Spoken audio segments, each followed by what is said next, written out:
Hello everyone, Admiral Seabass here for our Russia or Soviet Union strategy video. Let's start with the Soviet victory conditions, and then, like in the German video, I'm going to go through my priority ranking in terms of which of these I feel Russia should be concentrating on and driving their strategy towards in this game. First victory condition is called buffer zone.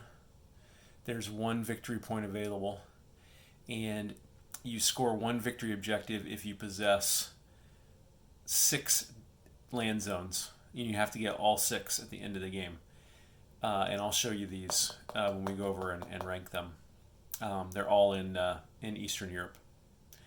Next one, 12 total available victory points, so a ton. This one is you get one victory objective for each land zone worth 1 IPP that you possess at the end of the game that you did not at the start of the game. And possess means your roundels on it, not necessarily that you have a unit in it. You can get up to 12. Also, these can't be scored as part of another victory condition, so all 6 of these would not count for this one. Second is Eastern Security, 1 victory point here. You get it if you have twice the number of forces on all shared Japanese USSR land borders as the Japanese. And finally, ice-free port, 1 there. You get it if you possess a naval base bordering the Atlantic, North Sea, or Mediterranean. Or you possess Crimea and the Bosporus and Dardanelles Straits at the end of the game. Now, let's look at those in action, and I want to rank them. So first of all, your number 1 priority as a Russian player should be worldwide communism. You have got to take land zones worth at least 1 IPP that you do not currently own and possess them at the end of the game. So let's take a look at that now as the Russian player. Let's zoom out here and let's move. This should be your first priority. And again, possession means your roundel is on it. Let's talk about the types of targets that you should be going for as the Russian player with this particular victory objective. You should be going for land zones that it's really hard for Germany or Italy or Japan to take back. And these are going to be primarily in Africa, Spain, Iran, and Iraq. Okay? So your easier targets here are going to be over here on the Iberian Peninsula. If you win the Spanish Civil War, you will have this one and this one, which will give you 2 victory points. And starting in January 39, you can invade any minor country. You can get Portugal really easy in January 39 or July 39. So there's 3 potential ones right there. And those are going to be harder for Germany or Italy to take back. Down here in Africa, you've got Portuguese East Africa, which I've seen Russia get fairly easily. You've got Gold Coast over here, which you could get fairly easily. Although that one's Allied controlled, so never mind. So you got Portuguese East Africa, which you can get fairly easily. You might be able to get Italian Somaliland if the Allies don't control it, because you cannot go to war with the Allies in this game. So those are the easy. Oh, and also the easier ones to get here are Iran and Iraq. Iran you can walk into in January 1939. That will put you at war with Iran, and they will have 2 IPPs to spend. So, and they'll be controlled by the Germans. So they'll at least be able to put a militia down here in addition to this guy and maybe move him back here. So you're going to have to fight for it. But you can definitely get both of these if you commit to it. Iraq's another one that's worth 2 that you can get potentially. And these will be harder for the Axis to take back. I would focus on those. The harder targets are going to be up here in the north. The harder targets are going to be Finland, Norway, Sweden, because you're going to have to invade them. They've got decent amount of forces, and you're going to be fighting with the Germans over those territories. Also harder is going to be Mongolia. There are 2 territories here in Mongolia. You can hit both of these starting in January 39, but it's going to be pretty easy for Japan, or easier for Japan to contest these than some of the other ones that I mentioned earlier. And then the hardest targets for Russia to take in the worldwide communism goal are going to be here in Eastern Europe. And those are going to be, actually, let me get a little bit better view here. Hardest are going to be Turkey, because they got a lot of stuff, and Germany can come, and Italy can contest. Romania is going to be really hard for you to get, and then anything in South America is going to be super hard for you to get. You used to be able to come down here and attack these, but they changed the rules in version 2. You can't do anything that would bring the U.S. into the war prematurely, which attacking anything down here would do that under the Monroe Doctrine. But if Berlin falls and the Allies and the Comintern go to war, you can get those. And then hardest also is going to be Netherlands. It is possible to get down here as the Russian player. I've seen it happen with a rail link built here, and a naval base built here, and a navy built here, which went down and hit these islands, these Netherlands islands. But you're going to have to get to them before Japan does, which is going to be really, really tough. So there's my thoughts on worldwide communism. 12 points available for that. That's where you should be focusing as the Russian player. Your second priority as the Russian player should be obtaining an ice-free port, which is worth 1 victory objective. And once again, this requires you at the end of the game to have a naval base bordering the Atlantic, the North Sea, or the Mediterranean, or possessing Crimea and the Bosphorus and the Dardanelles. I think your best route here is Portugal. If you possess Portugal at the end of the game and you can keep it, which basically means you got to keep it from Germany or Italy, that has a naval base bordering the Atlantic. That'll give you a victory point. If you possess Spain, if the Republicans win the Spanish Civil War and you keep this one, this territory, or frankly, let me do this here, these 2 bordering the Med, or Gibraltar, you would get that too. But forget about Gibraltar. That's going to be tough.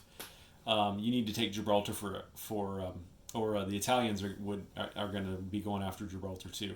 So any of these Spanish naval bases would get you this victory point because they border the Atlantic or the Mediterranean. So that's going to be your easiest route. Let's see. The North Sea would basically be Denmark. This is the North Sea. So you're going to have to get Denmark or Western Germany or to get that one. But most realistic for you is Denmark, but even that's going to be really, really tough. And also the Mediterranean. And your best route in the Med is going to be Spain. The base is in eastern Spain. The other option you have is to keep Crimea. Let me move this back just a little bit. Crimea here, and to own Istanbul, which gives you control of the Bosphorus and Dardanelles Straits. That's going to be hard because Germany is going to actively contest you for both of those. So I think Portugal is your easiest route, followed by Spain, followed by Denmark, and followed by anything in South America or Turkey or Crimea. Now, there's another option you got down here in Liberia. This is a neutral, and so you can hit this starting in January 39, but it's not worth an IPP. But it would give you a naval base which would border the Atlantic. So keep that one in mind too, as a possibility for that one. Priority number 3, in my opinion, is the buffer zone. And the buffer zone is, let me show you, let me get around the table here. The buffer zone, you have to control the following 6 territories. East Poland here, Lubelski here, Viipuri up here in Finland, and all 3 of the Baltic states. All 3 of these Baltic states here. The reason I would say this should be a lower priority is because it will very much depend on how Germany's doing at the end of the game. And you have to have all 6 of these just to get a single victory point. The Germans could try to game this at the end. Even though you go after them, they could still try to make it really hard for you to take all 6 of those. And I think that'll be tough. Last but not least, priority number 4 should be having twice as many troops as the Japanese on the shared Russian-Japanese border. So let's go over here. That, to start the game, that is your territories bordering the Japanese are this one, and this one right here. And you start with 4 units in those 3, and they start with 6 in the ones that border you, but also Western Manchuria borders you, though they don't start with anything there. I think that should be your lowest priority. You only have, it only gives you 1 point, first of all. Second of all, Japan goes after USSR in this game, so it'd be too easy for the Japanese to gamely move a unit in here. They wouldn't have to attack you on the last turn, just move a unit in to go, or to at least make sure you don't have 2 times the units. And frankly, you need to focus on Germany. And by the way, this border can change during the game as you ebb and flow. Like if you go in and take Mongolia, and the Japanese own these Chinese territories, this will now be the border. So this border could stretch during the game. Could even be all the way over here. Depending on what happens in the game. And the cool thing, though, is the Japanese and the Russians can have border clashes where you fight each other for 1 combat round. So, now, here's the thing. The Japanese have about a similar victory objective, so you're going to want to keep enough stuff here to make sure they don't have twice as many as you, and you may have to do some selected border clashes as well. But I wouldn't focus on this one too much at all. And so that's my argument there. Now, the strategies you need to be countering are a lot. But they're primarily the Germans. And the German Lebensraum is one that you can really contest. Remember, Lebensraum is Germany basically focusing on all of these territories in this area here. You can contest that, right? And they have 4 victory objectives available. I covered that in the German video. The Germans have an eliminate communism objective, which requires them to take either Moscow or any 2 Soviet cities. You can counter that at the end of the game pretty easily. The Germans and the Italians both get a victory point for winning the Spanish Civil War. You can lend-lease to the Republicans to help them win that and counter that strategy. We talked about the Japan-Asian security strategy, where they are looking to have 2 times as many units as you do on your shared border with them. Also, the US and the UK have a contain communism objective, which basically says, let me get that one. Great Britain scores 1 victory objective for each if the USSR has no land units in Europe west of eastern Poland and does not control the Bosporus and Dardanelles Straits. So if you control those straits and you have a troop in Europe west of eastern Poland, you can counter that. So again, those are the Bosporus and Dardanelles Straits down there in Turkey. Eastern Poland. So if you had a unit in Warsaw, Dolinaski, Eastern Prussia, Western Poland, Slovakia, you would deny Great Britain that point. And also the U.S., by the way. The U.S. has virtually the same victory condition as well. France has an eliminate communism victory condition where if they don't have a communist zone on the border of France, they get a victory point. You can counter that one by winning the Spanish Civil War. And then KMT has a defeat the communists victory objective, which says that, let me get the KMT real quick. Score one victory objective for the KMT if at the end of the game there are no CCP units left in China. So if you can get some Lend-Lease to these guys, or if you can give them some fighters, which there's a special rule for that, and I'll cover that in the Russian strategy, you can deny the KMT a victory point.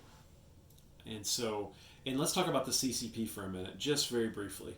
CCP is the Chinese Communists. They start with one territory here, and they're at war with the Chinese. They are controlled. These guys are controlled by the Russians the same way the Spanish Republicans are. So they can get 2 victory points if at the end of the game there's no foreign military units from any nation in China. And KMT are not foreign units. So that is a tall order. That means no Japanese in China at all at the end of the game. I mean, Japan would have to basically ignore China for that to happen. So that's really not going to be possible. And then CCP also gets a victory point if at the end of the game the CCP has more land units in China than the KMT. Also going to be pretty tough, but doable. So keep an eye out. The CCP do get recruitment roles, unlike the KMT. And so if you can keep the CCP alive at all, and maybe the Japanese take out if you can keep the CCP alive as the Russians and the Japanese focus on the KMT, you might be able to get a victory point for the CCP. So keep that in mind. Okay, that is our strategy video for Russia. And I'm now going to take the first turn for these guys. So I hope you enjoyed this. Admiral Seabass signing off.